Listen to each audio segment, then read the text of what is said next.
안녕하십니까, 황현실입니다. 12월 8일 끝장뉴스 시작합니다. 첫 번째 소식입니다. 정부 여당이 자사주 소각 의무화를 골자로 하는 3차 상법 개정안과 65세 정년 연장법의 속도를 내면서 한국 기업 지배 구조 등의 전면적인 재정비에 들어갔습니다. 배덕훈 기자 리포트 먼저 보고 오겠습니다. 정부 여당이 자사주 소각 의무화를 골자로 하는 3차 상법 개정안과 현행 만 60세인 법정 정년을 연장하는 방안의 연내 입법에 속도를 내면서 재계의 고심이 깊어지고 있습니다. 국회와 재계 등에 따르면 더불어민주당은 자사주 소각을 의무화하는 3차 상법 개정안을 연내에 처리한다는 방침입니다. 여당이 추진하는 개정안이 통과되면 기업은 자사주를 취득할 때 1년 이내 소각을 해야 하고 처분 계획을 매년 주주총회에서 승인받아야 합니다. 재계에서는 올 것이 왔다는 반응과 함께 정부 여당의 입법 추진 의지에 우려의 목소리가 큽니다. 재계에서는 자사주 소각을 의무화할 경우 사업 재편 등 다양한 경영 전략에 따른 자기 주식 활용 불가, 경영권 방어 약화 등 문제점이 불거질 것이라는 입장입니다. 정년 연장 이슈도 연내 입법 처리에 속도가 붙고 있습니다. 민주당은 현행 60세인 정년을 2028년 또는 2029년부터 올리기 시작해서 늦어도 2039년 또는 2041년까지 65세로 늘리겠다는 목표입니다. 65세가 되기 전 정년을 맞이하는 사람들에 대해서는 퇴직 후 1, 2년간 재고용안이 거론됩니다. 경제단체는 법정 정년 연장이 높은 임금 연공성과 고용 경직성을 해소하지 못한 상태에서 진행된다면 노동시장의 부작용을 더욱 심화시킬 것이라는 우려의 목소리를 내고 있습니다. 특히 정년 연장에 따라 고령자의 근속 기간이 늘어나 청년 취업 기회가 줄어들 것이라며 퇴직 후 재고용 방안을 고수하고 있습니다. 다만 기업 입장에서는 여러 이해관계로 인해 정년 연장에 대한 속내가 복잡합니다. 한국의 생산 가능 인구 감소와 국민연금 수급 등 큰 틀에서 정년 연장이 불가피한 상황으로 반대 의견만을 피력하기엔 부담감이 큰 까닭입니다. 뉴스토마토 배덕훈입니다. 네, 관련해서 더 자세히 알아보겠습니다. 뉴스토마토 배덕훈 기자 스튜디오에 나와 있습니다. 안녕하세요. 안녕하세요. 예, 앞서서 말씀드린 대로 3차 상법 개정안 65세 정년 연장법 정부 여당이 속도를 내고 있죠. 재계 분위기는 어떤가요? 현재 재계는 정년 연장하고 3차 상법 개정안에 대해서 좀 우려를 많이 표하고 있는 분위기가 있습니다. 실제로 최근 연말 인사를 마무리하고 조직 개편을 통해 내년도 사업 전략을 준비 중이었는데 정부 여당의 최근 정책 추진에 딜레마에 휩싸인 모습입니다. 그 자사주 소각 의무화를 골자로 한 3차 상법 개정안과 정년 연장 이슈가 바로 그것인데요. 그동안 재계는 각각의 현안에 대해 우려의 목소리를 내세웠지만 민주당이 최근 두 법안에 대한 연내 입법 추진 의지를 분명히 하면서 딜레마에 빠진 모습입니다. 네, 재계에서는 고심이 깊어지고 있는 상황이군요. 먼저 이제 상법 개정안부터 살펴보겠습니다. 올해 1차, 2차 상법 개정안이 있었는데 추가 상법 개정안까지 어떤 내용인지 좀 설명을 해주시죠. 네, 앞서 국회는 7월 초 이사의 주주 충실 의무를 도입한 1차 상법 개정을 8월 말 집중투표제 등을 의무화하는 2차 상법 개정안을 통과시킨 바 있는데요. 이번에는 3차 상법 개정안으로 기업들의 자사주 소각을 의무화하는 내용을 골자로 합니다. 그렇군요. 그러니까 1차가 이사의 충실 의무 확대로 시작을 했었고 2차가 대형 상장사의 집중 투표제 의무화 이거였었고요. 3차가 이제 자사주 소각 의무 부과인데 요거 내용이 어떤 건지 좀 자세히 설명을 해 주시죠. 예, 자사주 소각은 기업이 취득한 자사주를 영구적으로 없애서 발행 주식 수를 줄여 주당 순이익을 증가시키는 효과가 있습니다. 이에 배당과 함께 대표적인 주주 환원 정책으로 꼽히는데요. 하지만 국내에서는 기업들이 회사 돈으로 자사주를 매입한 뒤 소각하지 않고 지배주주의 지배력 강화 및 경영권 방어와 승계 수단 등으로 활용하는 사례가 많아 논란이 되어 왔습니다. 실제로 이재명 대통령도 대선 후보 시절 코리아 디스카운트의 주요 원인인 자사주 마법을 근절시키겠다는 의지를 보인 바 있는데요. 여당이 이에 발맞춰 연내 입법 처리에 속도를 내는 모습입니다.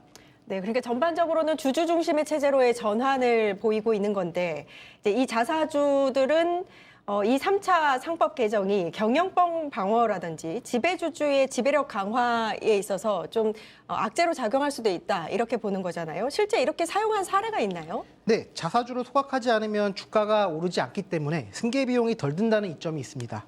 또한 자사주 자체로는 의결권이 없지만 우호주주, 즉 백기사에 매각을 하게 되면 의결권이 되살아나는데요. 경영권 분쟁 등 위기의 순간에 지배주주의 손을 들어줄 우호 세력의 시가보다 싸게 자사주를 넘겨 지배력 강화 수단으로 사용하는 사례도 종종 있어 왔습니다. 실제로 리더스 인덱스가 최근 국내 상장사를 대상으로 자사주 취득 현황을 조사한 결과 기업 93.7%는 자사주 취득 목적으로 주주가치 제고를 명시했지만 처분 공시를 보면 임직원 성과 보상이 64%를 차지하는 등 결국 자사주 취득 목적의 주주가치 제고를 내세웠지만 실제로는 경영권과 재무 목적으로 치우쳐 사용했다는 지적이 많이 나오고 있습니다. 예, 3차 상법 개정안은 어떤 의원이 대표 발의한 법안인가요? 네, 민주당 코스피 5천 특별위원회 위원장인 오기영 의원이 대표 발의한 법안입니다. 3차 상법 개정안을 보면 회사가 자사주를 취득할 경우 1년 이내 소각하는 것을 원칙으로 하고 자사주 처분 계획을 매년 주주총회에서 승인받도록 하는 내용이 담겼습니다. 또한 임직원 보상 등 일정 요건 목적의 경우에는 주총회 특별 결의 등 승인을 받아야만 보유 또는 처분할 수 있도록 했습니다. 법안 시행 전 회사가 보유한 자사주의 경우에도 동일한 의무가 부과되지만 6개월의 추가 유예 기간을 부여하기로 했습니다. 네, 오기영 의원의 얘기를 들어보니까 특정 주주나 경영진이 회사의 재산을 이용해서 사익을 취하지 못하도록 하기 위한 조치다. 코리아 디스카운트 해소를 위한 조치다. 이렇게 설명을 했네요. 재계의 고심이 깊어지고 있다라고 했는데 구체적으로 어떤 반응들이 나오고 있나요? 네, 재계에서는 이미 코리아 디스카운트 등 자본시장 투명화에 대한 정부 정책 변화가 계속 예고돼 왔던 만큼 올 것이 왔다는 반응이 많습니다. 하지만 자사주 소각 의무화에는 확실히 반대 의견을 피력하고 있는데요. 최근 대한상공회의소가 조사한 결과를 보면 기업의 62.5%는 자사주 소각 의무화에 반대 입장을 드러내기도 했습니다. 재계에서는 자사주 소각을 의무화할 경우에 사업 재편 등 다양한 경영 전략에 따른 자기 주식 활용 불가, 경영권 방어 약화, 그리고 기업들이 자사주 취득 요인이 감소해 오히려 주가 부양에 악영향을 끼치는 등 문제점이 불거질 것이라는 시각이 많습니다. 또 앞서 언급한 1차, 2차 상법 개정에 대한 기업 우려를 반영한 보완 입법도 이루어지지 않은 상황에서 올해에만 벌써 세 번째 상법 개정안이 통과될 경우 기업 활동이 위축될 것이라는 볼멘 소리도 있습니다. 법안이 통과되면 기업들은 그러면은 자사주를 바로 소각해야 되는 건 아니죠?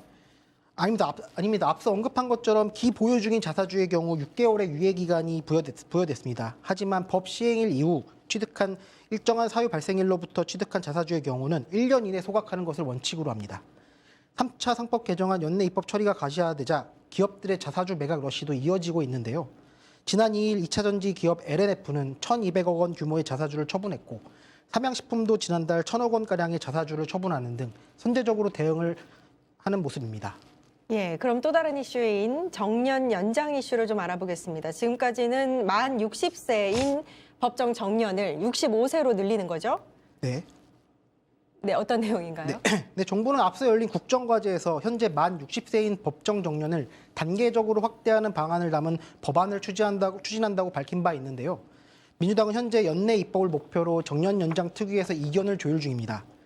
민주당은 최근 퇴직 후 재고용과 결합해 정년 연장을 8에서 12년간 단계적으로 추진하기 위한 구체적인 방안 3가지를 제시한 바 있습니다.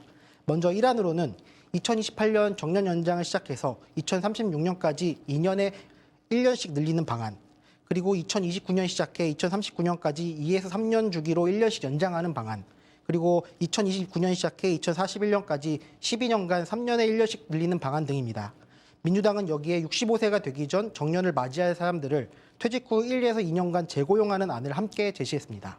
예, 한 번에 올리면 시장에 충격이 있을 테니 단계적으로 올리겠다인 것 같은데 요 부분에 대해서 그러면은 어떤 논의들이 구체적으로 이루어지고 있는 건가요? 정년 연장 같은 경우는 재계와 노조 측의 입장은 명확합니다. 재계 쪽은 정년 연장을 늘릴 시에 임금이 부담된다는 얘기고요.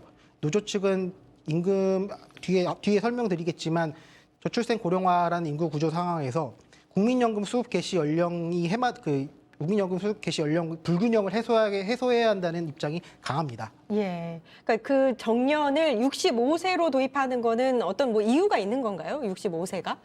정부는 예전에 1991년, 2025년 현재 국민연금 수급 개시 연령을 단계적으로 1년마다 늘리기로 했습니다. 현재 국민연금 수급 개시 연령은 63세인데요. 2028년부터는 64세, 2033년부터는 65세가 되는데 현행법상 정년이 60세인 것 관련해 연금 수급 개시 연령과 불일치가 이어지기 때문에 소득 절벽을 해소해야 한다는 것이 정년 연장의 주요 근거로 제시되고 있습니다. 예, 그러니까 이재명 대통령도 여기에 대해서 언급을 했던 것 같은데 60세에서 65세 사이에는 이제 수입이 전혀 없게 되는 그 블랙 시간이 생기니까 그 부분에 대해서 이제 정년을 늘려서 개선을 하자 이런 얘기겠네요. 네, 맞습니다. 노사 간 입장차는 어떤가요? 네, 민주당이 최근 제시한 세 가지 안 모두 노사의 반대가 이어지고 있습니다. 경영계는 정년이 보장되면 통상 근속연수에 따라 임금이 자동 상승하는 구조인 만큼 인건비 부담을 크게 우려하고 있는데요. 또한 고령자 근속 기간이 늘어나 청년들의 취업 기회가 줄어들 수밖에 없다면서 퇴직 후 재고용 제도 방안을 고수하고 있습니다. 반면 노동계는 국민연금 수급 개시 연령 간 불일치 문제를 해소하기 위해 2033년까지 65세 정년 연장을 완료해야 한다고 주장하고 있는 상황입니다. 예, 이 의견이 좀 첨예한데 그러면 조율을 어떻게 하겠다 이런 이 민주당의 안이 나온 게 있어요, 계획? 지금 민주당은 아까 말씀드린 대로 세 가지 안을 제시한 바 있는데요. 그렇죠. 간극이 커서 조금 더 협의를 통해서 더 나아간 최종안을 결정한다는 계획입니다. 노동계나 사측과의 무슨 간담회라든지 뭐 이런 게 계획이 된 거는 아직 구체적으로 나온 건 없군요. 네. 예, 알겠습니다. 여기까지 뉴스토마토 배덕훈 기자였습니다. 감사합니다.